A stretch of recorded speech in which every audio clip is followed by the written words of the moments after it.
அனைவருக்கும் வணக்கம். நம்முடைய லாஜிக்கல் ட்ரேட் ஸ்கிரிப்ட் சேனலை சப்ஸ்கிரைப் பண்ணிருக்கக்கூடிய அனைத்து நண்பர்களுக்கும் நன்றி. இன்னைக்கு நம்ம நிஃப்டி மார்க்கெட்ல எப்படி நடந்துச்சு அப்படிங்கிற விஷயங்கள்ல நம்ம ப்ரீவியஸ் கொடுத்த வியூஸ்ல எப்படி இருந்தது, அது எப்படி ரியாக்ட் ஆயிருக்கு அப்படிங்கிற விஷயத்தையும், இன்னைக்கு நடந்த மார்க்கெட்ல நம்ம சார்ட்டை எப்படி ரீட் பண்றோம், அதுக்கான ரீசன்ஸ் என்ன அப்படிங்கிற விஷயங்களை நம்ம டீட்டெயிலாக உள்ள போய் பார்க்க போறோம். ஸோ வீடியோ ஸ்கிப் பண்ணாம ஃபுல்லா பாருங்க. ஓகே ஃப்ரெண்ட்ஸ், இப்போ நம்ம டீட்டெயில்ஸ்குள்ள போகலாம். நிஃப்டியோட சப்போர்ட் ரெசிஸ்டன்ட் அப்படின்னு நான் ப்ரீவியஸ்ல சொன்ன லெவல்ஸ் அப்படிங்கிறது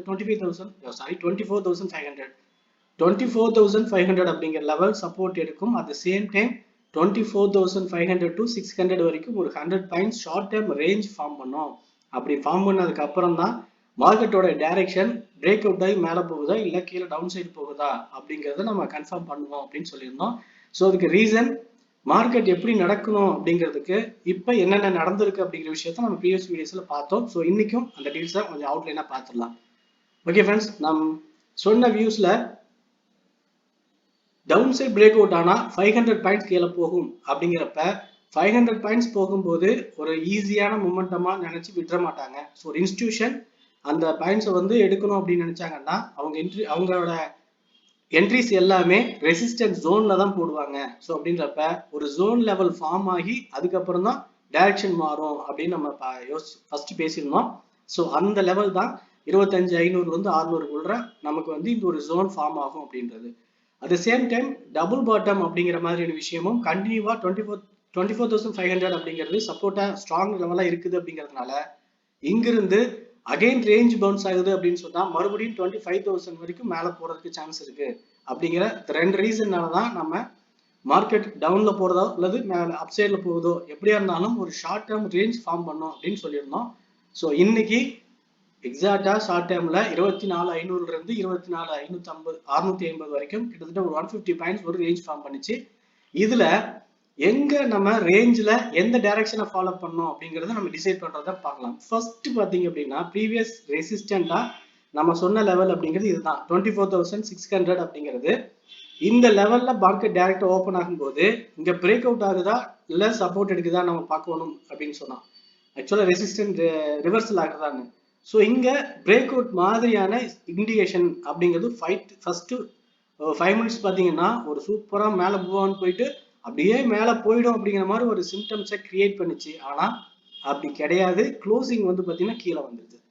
அடுத்து செகண்ட் கேண்டில் ஃபார்ம் பண்ணி இந்த லெவல், அதாவது நம்ம 24,600 லெவலுக்கு மேல க்ளோசிங் வைக்கிற மாதிரி ஹைட் போச்சு. ஆனாலும் க்ளோசிங் கீழே வந்துருது. ஸோ மூணாவது கேண்டில் பாத்தீங்கன்னா கிளியரா மேல போயிட்டு க்ளோசிங் வைக்க முடியாம ரிஜெக்ஷன்ல கீழே வந்துருச்சு. அப்படிங்கிறப்ப 24,600ங்கிற செல்லிங் ப்ரெஷர் ஸ்ட்ராங்கா இருக்குது. அதுக்கப்புறம் குறைஞ்சபட்சம் 24,500 வரைக்கும் டவுன்ல வரும் அப்படின்னு நம்ம டிசைட் பண்ணி இங்க இருந்து புட் எடுத்தோம். புட்ல 24,500 வரைக்கும் சூப்பரான டார்கெட் நம்ம எதிர்பார்த்த மாதிரி கிடைச்சது. இந்த டார்கெட்டை வந்து நம்ம புக் பண்ணிட்டோம். ஸோ அதுக்கப்புறம் மார்க்கெட் பவுன்ஸ் பேக் ஆகி சப்போர்ட் எடுத்து மேல போகுதுன்னு கன்ஃபர்மேஷன் வந்து நமக்கு 24,530 தான் நம்ம கன்ஃபர்மேஷன் கிடைச்சது. ஸோ 530 நம்ம என்ட்ரி புக் பிளான் பண்ணோம் காலுக்கான லெவல். ஆனா இதுல என்ன பிரச்சனை ஆயிடுச்சுன்னா மார்க்கெட் டைரக்ஷன் அப்படிங்கிறது மேல இருந்தாலும் இப்படி ஜிக்ஸாக் மூமெண்டமா ஏறி இறங்கும் போது நம்ம சொன்ன ஆப்ஷன் லெவல்ல இருந்து டார்கெட் வர்றதுக்கு கிட்டத்தட்ட 2 ஹவர்ஸ் மேல ஆயிடுச்சு. ஸோ பர்டிகுலரா நான் வந்து 24,400 ஸ்ட்ரைக் எடுத்து 24,530 என்ட்ரி எடுத்தோம். 24,600 வரும்போது நமக்கு கிடைச்ச பாயிண்ட்ஸ் பார்த்தீங்கன்னா 30 பாயிண்ட்ஸ் தான் கிடைச்சது. அந்த 30 பாயிண்ட்ஸும் 2 ஹவர்ஸ்க்கு அப்புறம் தான் கிடைச்சது. ஸோ ஓகே, இந்த லெவல் எல்லாத்தையுமே நம்ம டெலிகிராம்ல அப்டேட்டாக கொடுத்துட்டு இருந்தோம். அது பார்த்து ஃபாலோ பண்ணவங்களுக்கு ஹெல்ப்ஃபுல்லாக இருந்திருக்கும் நம்புறோம்.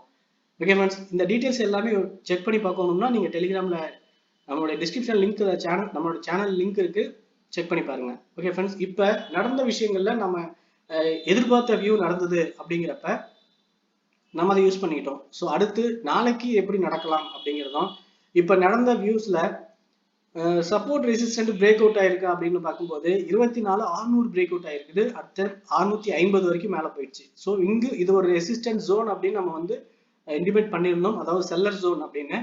இந்த ஜோன் லெவல் பிரேக் அவுட் ஆனதுக்கு அப்புறம் தான் ஹை பிரேக் அவுட் ஆகும்போது மேலேயும் லோ பிரேக் அவுட் ஆகும்போது கீழேயும் போகும். ஸோ இப்போ 24,500 இருந்து 650 வரைக்கும் ஒரு ஜோன் லெவல் அப்படின்னு ஒரு ஃபார்ம் ஆயிருக்கு. இந்த லெவல் மாதிரி ஜோன் ஸோ இந்த ஜோன் ரொம்ப முக்கியமான விஷயம் அப்படிங்கிறதுல 25,000 இருந்து 24,500 வரைக்கும் 500 பாயிண்ட்ஸ்க்கான ட்ரெண்ட் லைன் கிளியரா இருக்குது அப்படிங்கிறப்ப இங்க இந்த 24,650 பிரேக் அவுட் ஆச்சுன்னா அடுத்து 1 by 1 அப்சைட் மேல போகிறதுக்கு வாய்ப்பு இருக்கிறதுனால இந்த ஜோனை பிரேக் அவுட் பண்றதுக்கு இன்னும் அதிகமான பையிங் ப்ரெஷர் வேணும் அப்படிங்கிறத நான் பாக்குறேன். ஒன்னு கேப் அப்ல ஓப்பன் ஆகி ஒரு அந்த கேப் அப்ல இருந்து சடனா கீழே இறங்கி இங்க சப்போர்ட், அதாவது 24,600 அப்புறம் 24,550 இந்த ரெண்டு லெவல்ல சப்போர்ட் எடுத்துட்டு மேல போனால் போகலாம். அப்படி இல்லைன்னா கேப் டவுன்ல ஓப்பன் ஆகி இந்த நம்ம எதிர்பார்க்கிற 24,500 இருந்து 600 இருக்கிற ஜோன் லெவல்ல இருக்கிற சப்போர்ட்டை அக்யூமுலேட் பண்ணிட்டு அதுக்கப்புறம் மறுபடியும் மார்க்கெட் டைரக்ஷன்ல மேல போகலாம். ஸோ ரெண்டு வகையில் நடக்க வாய்ப்பு இருக்கு. 24,650 பிரேக் அவுட் ஆகி அதுல கிளியர் கன்ஃபர்மேஷன் அப்படிங்கிறது நம்ம பாயிண்ட் ஆஃப் வியூல நம்ம பார்த்துருவோம். அதை வந்து டெலிகிராம்ல இன்டிமேட் பண்றோம், பார்த்து கன்ஃபார்ம் பண்ணிக்கோங்க. அப்படி கிடைக்கும் போது தான் நம்ம மேல மார்க்கெட் போகுது அப்படின்னு நம்ம பிளான் பண்ணுவோம். அப்படி 1 by 1 நம்ம இந்த லெவல்லாம் டார்கெட்டை பிளான் பண்ணிக்கலாம். அப்படி இல்ல இங்க வந்து மறுபடியும் ட்ரெண்ட் ரிவர்சல் ஆகுறது, ஏன்னா கண்டினியூவா இங்க reversal, at the same time இங்கேயும் ரிவர்சல், இங்கேயும் ரிவர்சல், இந்த மாதிரி எல்லா ட்ரெண்ட் ரிவர்சலும் ரியாக்ட் ஆகிட்டு இருக்கும்போது இங்கேயுமே ரெசிஸ்டன்ட் ரிவர்சல் ஆகி டவுன்ல அப்படியே கீழே வர்றதுக்கு வாய்ப்பு இருக்காங்கன்னா அப்படியும் வரலாம். ஸோ அது எப்படி நடக்குது அப்படிங்கிறத நம்ம கிளியர் கன்ஃபர்மேஷன் எடுத்துட்டு தான் பிளான் பண்ணணும். ஸோ என்னோட பாயிண்ட் ஆஃப் வியூ 650 மேல பிரேக் அவுட் ஆனா 24,650 மேல பிரேக் அவுட் ஆகும்போது அங்கிருந்து ஒரு 100 பாயிண்ட்ஸ் சூப்பரா கிடைக்கும். At the same time down சைட்ல 24,500 பிரேக் அவுட் ஆகும்போது அங்கிருந்து 400 பாயிண்ட்ஸ் வரைக்கும் டவுன்ல போகிறதுக்கு வாய்ப்பு ரொம்ப அதிகம். ஸோ அதனால இந்த ரெண்டு லெவலுக்கு இருக்கிற ஜோன்ல சப்போர்ட் ரெசிஸ்டன்ட் பையிங் லெவல் அப்படின்ற அடிப்படையில ரெண்டுக்குமான ஆப்பர்ச்சுனிட்டிஸை நம்ம பிளான் பண்ணலாம். பாயிண்ட்ல மொமெண்டம் நல்லா ஹெல்த்தியா இருந்துச்சுன்னா 500ல இருந்து இப்போ ஒவ்வொரு மொமெண்டம் இப்போ ஒரு ஹெல்த்தியான அப்படின்றதா இப்போ இங்க இருந்து பாத்தீங்களா வைல்டு கேண்டில் இந்த மாதிரியோ அல்லது இந்த லெவல்ல இருக்கக்கூடிய ஒரு சின்ன மொமெண்டமா இருந்தாலும் கூட நம்ம 30ல இருந்து 50 பாயிண்ட் வரைக்கும் ஈஸியா டார்கெட் எடுக்கலாம். ஆனா இன்னைக்கு நடந்த மாதிரி ஜிக்ஸாக் மொமெண்டம் இப்படி ஏறி இறங்குற மொமெண்டம் ஃபார்ம் ஆகுது அப்படின்னா, ஃபார் எக்ஸாம்பிள் நீங்க போட்டு காட்டுறேன் பாருங்க உங்களுக்கு.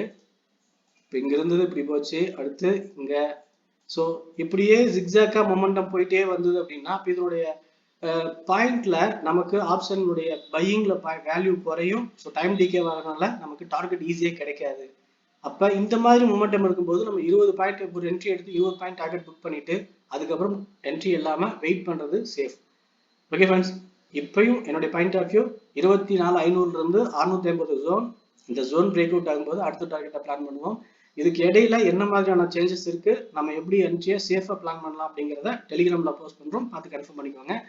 இது என்னுடைய பாயிண்ட் ஆஃப் வியூல நான் கத்துக்கிட்டு இருக்க விஷயம் மட்டும்தான். ஸோ இது உங்க ஐடியாவோட கம்பேர் பண்ணி ஒரு சேஃபான என்ட்ரி எடுத்து டார்கெட் புக் பண்ணுங்க. ஓகே ஃப்ரெண்ட்ஸ், என்னோட பாயிண்ட் ஆஃப் வியூ டீட்டெயில் எல்லாம் ஷேர் பண்ணிக்க. இந்த வீடியோ பிடிச்சிருந்தா லைக் பண்ணுங்க, உங்க ஃப்ரெண்ட்ஸ் சர்க்கிள் ஷேர் பண்ணி சப்போர்ட் பண்ணுங்க. உங்க ஒப்பீனியன் எதாவது இருந்தாலும் கமெண்ட்ல சொல்லுங்க. தேங்க்யூ ஃபார் வாட்சிங்.